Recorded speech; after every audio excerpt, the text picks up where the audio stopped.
Teman-teman sekalian yang dirahmati Allah Subhanahu wa taala, yang semoga selalu dijaga hatinya oleh Allah Subhanahu wa taala agar selalu thiqah billah, agar selalu percaya dan yakin kepada Allah Subhanahu wa taala. Karena kelemahan kita itu berawal saat kita mulai meragukan Allah. Dalam segala dinamika hidup, kita selalu butuh Allah. Kita butuh Allah ketika Allah kasih kita ujian. Bahkan tetap kita butuh Allah ketika Allah kasih kita nikmat. Kalau kita butuh Allah saat diuji, agar kesabaran kita terjaga. Karena orang yang tidak ditemani atau dibersamai oleh Allah Subhanahu wa taala ketika dia sedang diuji, maka dia akan mudah untuk berkeluh kesah, bahkan berputus asa. Kebersamaan Allah kepada dia saat dia diuji itu adalah Allah Subhanahu wa taala menghibur hatinya. Allah Subhanahu wa taala menenangkan hatinya. Allah Subhanahu wa taala menghidupkan hatinya dengan nikmat iman. Ala bidzikrillahi tatmainnul qulub. Innamal mu'minun idza dzukirallah wajilat qulubuhum. Bukankah dengan mengingat Allah hati menjadi tenang?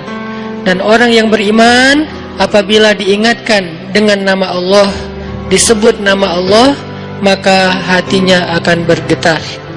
Ini bentuk Allah membersamai hambanya ketika dia dalam keadaan diuji. Allah menghiburnya dengan kalimat, alam yajidka yatiman fa'awa wa wajadaka dhallan fahada wa wajadaka ailan fa'aghna. Allah menghiburnya dengan kalimat, inna a'tainakal kautsar. Allah menghiburnya dengan kalimat, kalla saya'lamun summa kalla saya'lamun.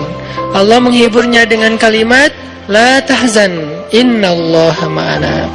Ini adalah ketika Allah membersamai seorang hamba saat dia dalam keadaan diuji.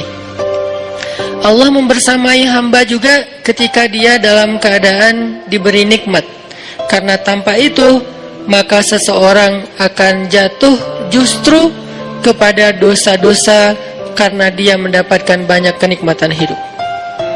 Kalau Allah Subhanahu wa taala tidak menjaga dia saat dia diberi nikmat, maka nikmat itu justru menjadi jalan bagi dia untuk terjerumus kepada banyak dosa. Justru nikmat itulah yang menjadi penghalang bagi dia untuk mengingat Allah.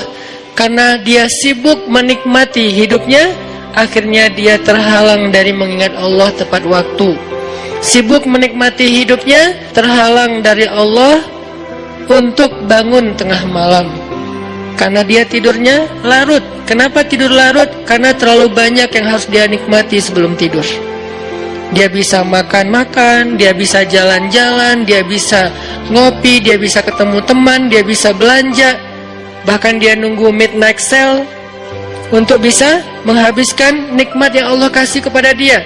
Sehingga akhirnya tidurnya terlalu larut, lalu dia tidak bisa bangun untuk menghadap Allah, curhat kepada Allah.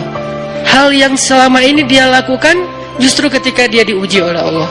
Ketika diuji oleh Allah, mudah bagi dia bangkit tengah malam, curhat, sujud panjang, menangis dalam doa.